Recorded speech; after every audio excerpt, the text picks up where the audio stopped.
Hey guys, Dominique with Canine Corporation. So I got a call last night from a actually potential client. It's not actually one of my clients, and she had purchased two dogs for breeding and trying to be a responsible breeder. She went and pulled DNA on her dogs, and after she got the DNA of her dogs, she was concerned because both of them were carriers for a disease, and her vet told her, "Don't breed them."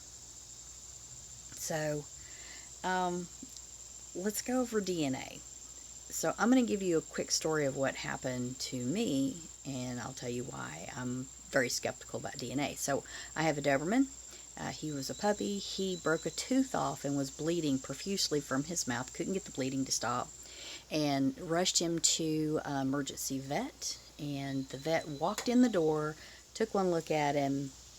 Oh, he's a Doberman. He has von Willebrand's disease. She didn't even look at his mouth, didn't see the injury, nothing. Just immediately said he had von Willebrand's disease.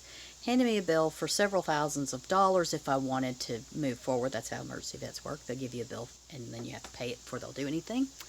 And so I just said, no, I'm not going to spend several thousands of dollars. As long as I hold my hand on his mouth, he doesn't bleed. I had to just hold the spot. And so I went home. We got through the night, went to my vet the next morning, told him what happened.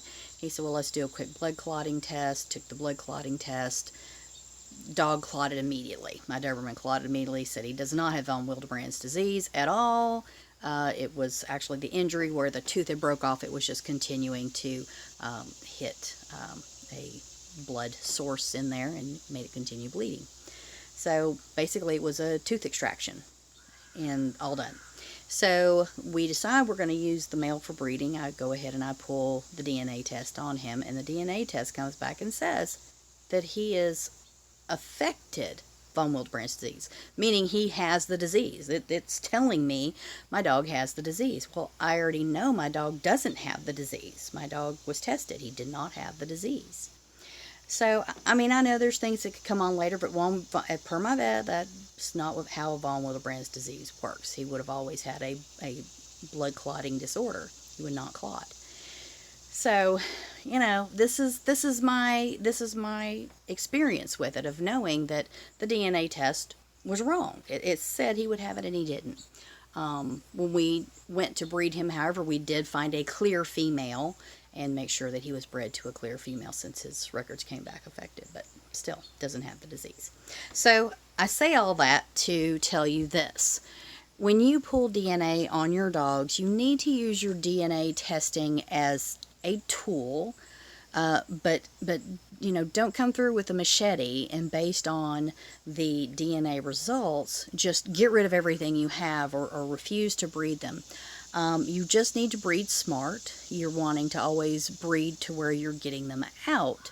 But even if the dogs, this is the point I'm making, is that even if the dog had a test marker saying that it would have the disease, does not mean it will have the disease. The DNA testing is still, last I had heard, was only about 80% accurate, and that's from the DNA companies themselves saying that they're still not there.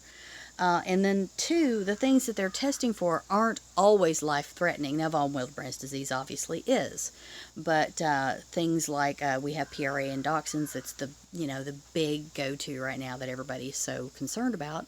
That can cause blindness. Not great, but in all my years, I've only heard of one. Before that, I'd never heard of any that had ever had, and so it's.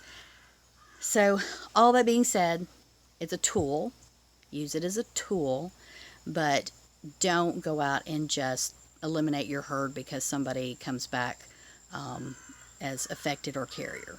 Just need to plan, move forward with it, gain the information, and go on. Also, a lot of people are not going to spend the money to test a puppy, as meaning when you buy dogs, they're not going to pay the money to have this puppy tested before you get it. Some of the other breeds that bring, $4,000, $5,000, $6,000 or more, sure, it doesn't faze them at all to do a $150 test. But if the puppies are only bringing $1,000, $150 per puppy gets really costly, and it's just really not the expectation of some of the breeds.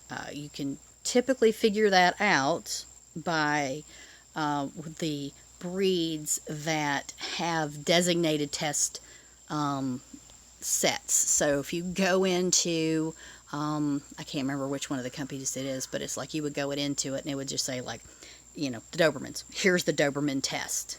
But you go in and Dachshund, there is no set Dachshund test. There's no Dachshund panel. So you need to look at that. Also, read the fine print on the DNA. The DNA will say, for instance, on the Dachshunds, it will come back and it says IVDD affected on every Dachshund. If it doesn't, you've got a problem. IVD affected on every Dachshund. But you read the fine print of it and it says, oh, hey, this is just the marker for short leg, long back. It really has nothing to do with them actually having IVDD. So it's just that they have the possibility of having IVDD, even though it comes back as affected. So you really have to read what it says. So it's not always what you think it is. So learn more. Thanks. Bye.